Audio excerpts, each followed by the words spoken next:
नमस्कार दोस्तों, मैं ऋषभ सिंह और आप सभी देख रहे हैं आपका अपना YouTube चैनल ऋषि यस क्लासेस।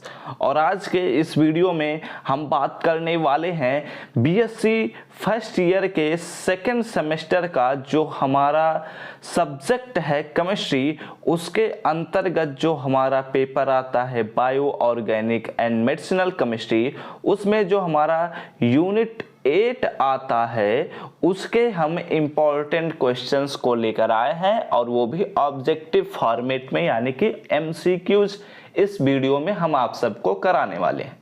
वैसे तो मैं ऑलरेडी इसके इम्पोर्टेंट क्वेश्चंस को प्रोवाइड कर चुका हूं। यूनिट 8 हमारा कंप्लीट हो चुका है। अगर आप लोग नहीं देखे हैं तो प्लेलिस्ट में जाकर देख लीजिएगा। इसी चैनल के प्लेलिस्ट में आपको एक लाइन से 7 से 8 ही लेक्चर इसमें हैं, तो वो लोग आप लोग देखकर उन सभी वीडियोज से अपने प्रिपरेशन को बेहतर बना सकते हैं। ठीक है, और इसमें हम इसके एमसीक्यूज यानी कि ऑब्जेक्टिव क्वेश्चंस पर बात करेंगे।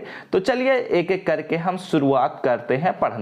लेकिन अगर आप सब इस चैनल पर पहली बार आए हैं तो जरूर नीचे दिए हुए रेड बटन पर क्लिक करके सब्सक्राइब कर लीजिएगा। साथ ही बेल आइकन को ऑल पर भी सिलेक्ट कर लीजिएगा, जिससे हमारे अगले वीडियोज के नोटिफिकेशन आपके पास सबसे पहले पहुंचे और हम आप सभी के प्रिपरेशन को बेहतर बना सकें। तो चलिए यहां पर शुरुआत करते हैं, एक एक करके एक एक क्वेश्चंस को देखना। यहां पर पहला क्वेश्चन आता है कि which one of the following is a naturally occurring dye, यानी कि यहां पर हमसे पूछा जाता है कि कौन सा ऐसा डाई है जो प्राकृतिक तरीके से हमें प्राप्त होता है।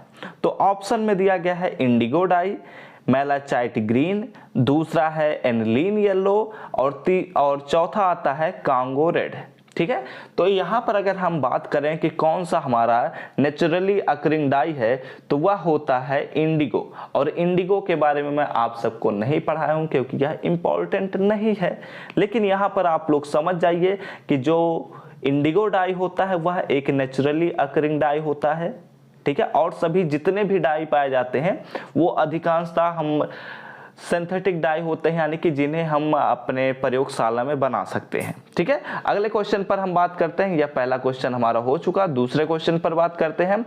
ए mordant is a substance which, option दिया गया है fixes dye on the fabrics, ये पहला ऑप्शन हो गया। दूसरा ऑप्शन दिया गया है कलर्ड सब्सटेंस, तीसरा ऑप्शन दिया गया है ल्यूकोबेस और चौथा ऑप्शन दिया गया है ऑल ऑफ दीज। तो यहां पर हमसे पूछा जा रहा है कि जो मॉडर्न सब्सटेंस होता है वह क्या करता है। एक दूसरे रेफरेंस में ऐसे हम समझ सकते हैं, तो वह बेसिकली यह करता है कि जो फैब्रिक्स होते हैं उन पर डाई को फिक्स करता है, यानी कि उस पर डाई को एक सही तरीके से चढ़ाता है। तो इसलिए हमारा जो ऑप्शन ए आता है वह करेक्ट हो जाता है। ठीक है, और यहाँ पर हम सभी ऑप्शन पर टिक करते हुए नहीं चलना है, जो इंपॉर्टेंट ऑप्शन है वही बता रहे हैं, यानी कि जो करेक्ट ऑप्शन है वही बता रहे हैं। क्योंकि पिछले किसी वीडियो में एक कमेंट आया था कि सर आप सभी ऑप्शन पर टिक मत करिए, ऐसे हम लोग कंफ्यूज हो जा रहे हैं। ठीक है, तो मैं इसलिए ऐसा नहीं करूंगा। और चलो हम अपने चौथे क्वेश्चन पर बात करते हैं। यहाँ पर हमसे पूछा जा रहा है कि which one of the following dye is used to colour leather, paper, ink and drug. यहां पर हमसे क्या पूछा जा रहा है कि कौन सा ऐसा डाई है इन चारों ऑप्शन में से। पहला ऑप्शन दिया गया है फ्लोरोसिन और बी ऑप्शन दिया गया है इयोसिन और तीसरा ऑप्शन दिया गया है अलिजारिन और चौथा ऑप्शन दिया गया है फिनोल्फथलीन। ठीक है, तो इनमें से कौन सा ऐसा डाई है जिसका हम उपयोग करते हैं लेदर को, पेपर को, इंक को, ड्रग को कलर करने में। तो चौथे का जो करेक्ट ऑप्शन होगा वो होगा हमारे पास इयोसिन।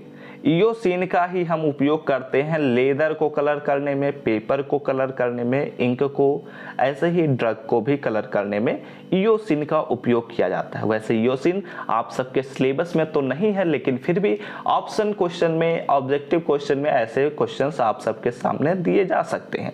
वैसे ये जितने भी क्वेश्चन इस वीडियो में मैं आप सबके सामने करा रहा हूँ ये एक्चुअली एक हायर लेवल का क्वेश्चन है। अगर इन क्वेश्चंस को आप अटेम्प्ट कर ले जाते हैं तो समझ जाइए कि आप लोगों के सभी क्वेश्चंस आसानी से हो भी जाएंगे। ठीक है, यहाँ पर पांचवें क्वेश्चन पर आते हैं। ये थोड़ा आसान सा भी क्वेश्चन कह सकते हैं। Which one of the following is a vat dye, यहाँ पर हमसे पूछा जा रहा है कि वेट डाई कौन सा है इन ऑप्शन में से। पहला दिया गया है इंडिगो, दूसरा ऑप्शन दिया गया है अलिजारिन, तीसरा ऑप्शन दिया गया है हमारे पास मैलेचाइट ग्रीन, चौथा ऑप्शन दिया गया है मेथिल ऑरेंज। तो जो वेट डाई के नाम से फेमस होता है उसे हम कहते हैं इंडिगो। इंडिगो डाई जो होता है वो एक्चुअली वेट डाई के ही नाम से जाना जाता है। ठीक है, तो यहाँ पर हम पांचवा क्वेश्चन भी हो गया। अब हम बात करते हैं छठे क्वेश्चन पर।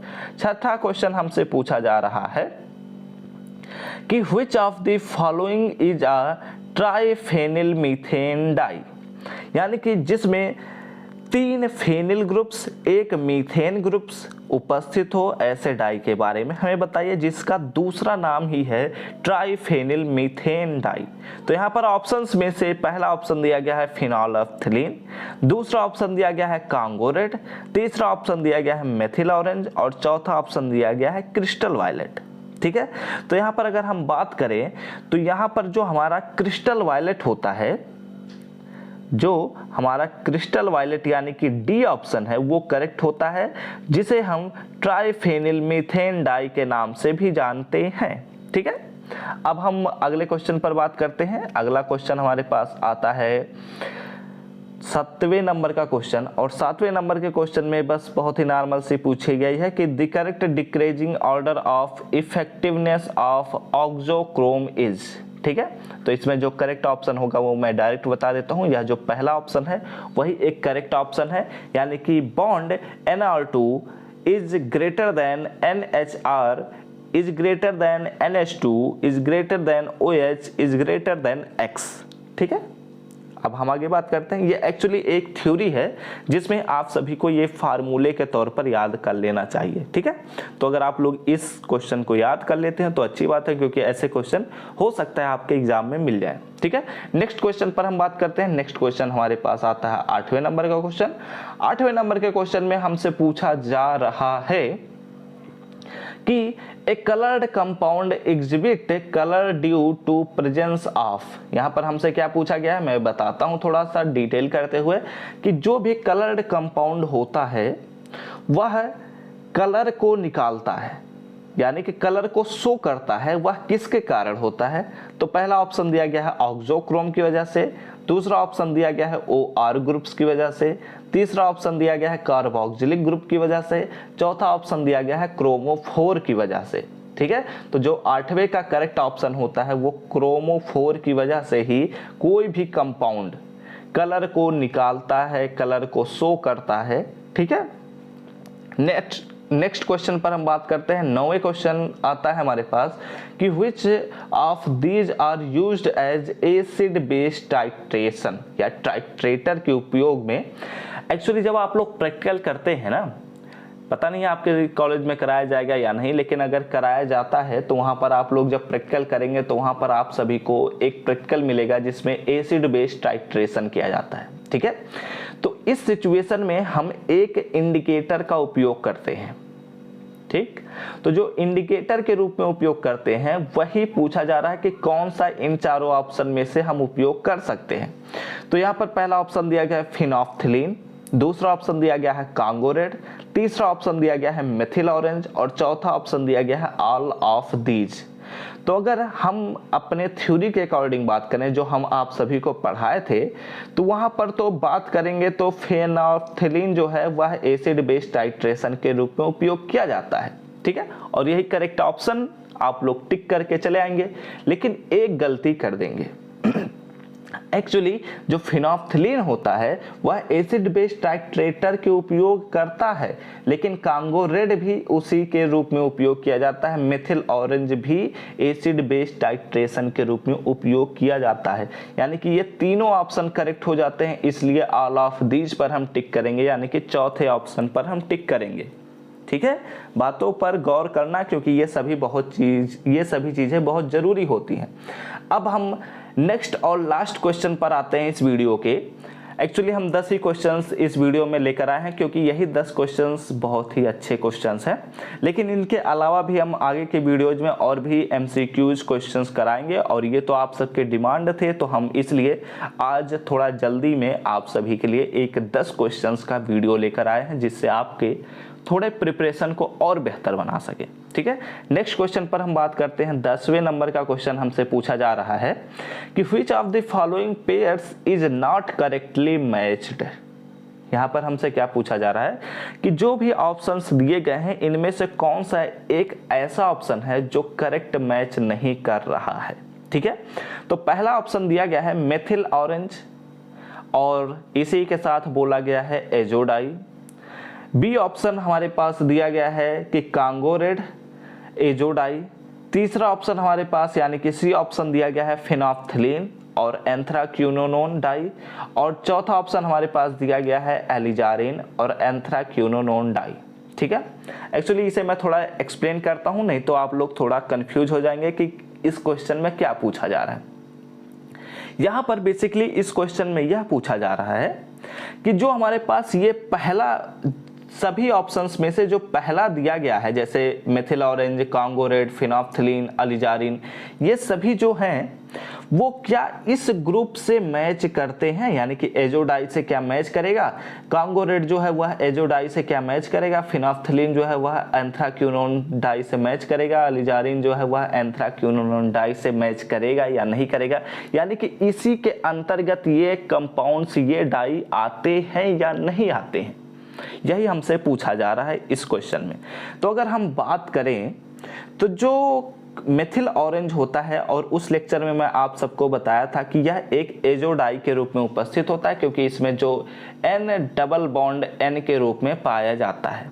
ठीक है, ऐसे ही कांगो रेड में भी ऐसे ही पाया गया था N डबल बॉन्ड N के रूप में, तो इसलिए ये दोनों जो मेथिल ऑरेंज और कांगो रेड हैं वो एजोडाई तो होते हैं। ठीक है, तो ये दोनों ऑप्शन तो करेक्ट हो रहे हैं। तो यहाँ पर यानी कि नॉट करेक्टली हमें बताना है ना, मतलब जो सही ना हो उसे हमें बताना है।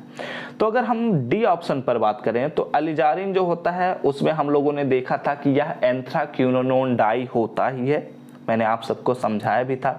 लेकिन जो फिनोल्फ्थलीन होता है उसे मैंने आप सबको बताया था कि यह एक थैलिक डाई होता है।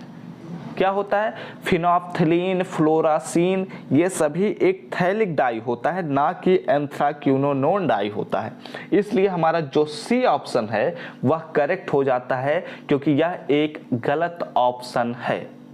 ठीक है, आप सभी को आई होप यह वीडियो पूरा पसंद आया होगा। यही 10 क्वेश्चंस थे, तो मैंने आप सबको ये 10 क्वेश्चंस आसानी से करा भी दिए बहुत ही कम समय में, और इससे आपके प्रिपरेशन में, आपके एग्जाम में कुछ ना कुछ क्वेश्चंस तो फंस ही जाएंगे। ठीक है, तो इस वीडियो को यहीं पर हम समाप्त करते हैं और अगले वीडियो में हम थोड़ा और भी ज़्यादा क्वेश्चंस को कराएंगे और भी इंपॉर्टेंट क्वेश्चंस को अब लेकर आएंगे।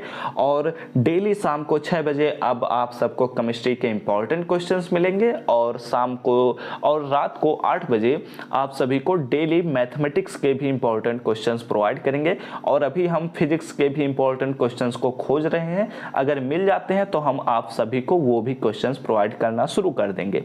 तो आई होप आप सबको यह वीडियो पसंद आया हो, अगर अच्छा लगा हो तो लाइक करिएगा, साथ ही साथ कमेंट करके बताइएगा कि क्या ये सभी क्वेश्चंस आप सभी को समझ में आए हैं या नहीं। और अगर ऐसे ढेर सारे वीडियोज के नोटिफिकेशन पाने हो तो जरूर नीचे दिए हुए रेड बटन पर क्लिक करके सब्सक्राइब कर लीजिएगा, साथ ही बेल आइकन को ऑल पर भी सेलेक्ट कर लीजिएगा, जिससे हमारे अगले वीडियोज के नोटिफिकेशन आपके पास सबसे पहले पहुंचे। तो हम सब मिलते हैं अपने नेक्स्ट वीडियो में, तब तक पढ़ते रहो, संघर्ष करते रहो और सफल होते रहो।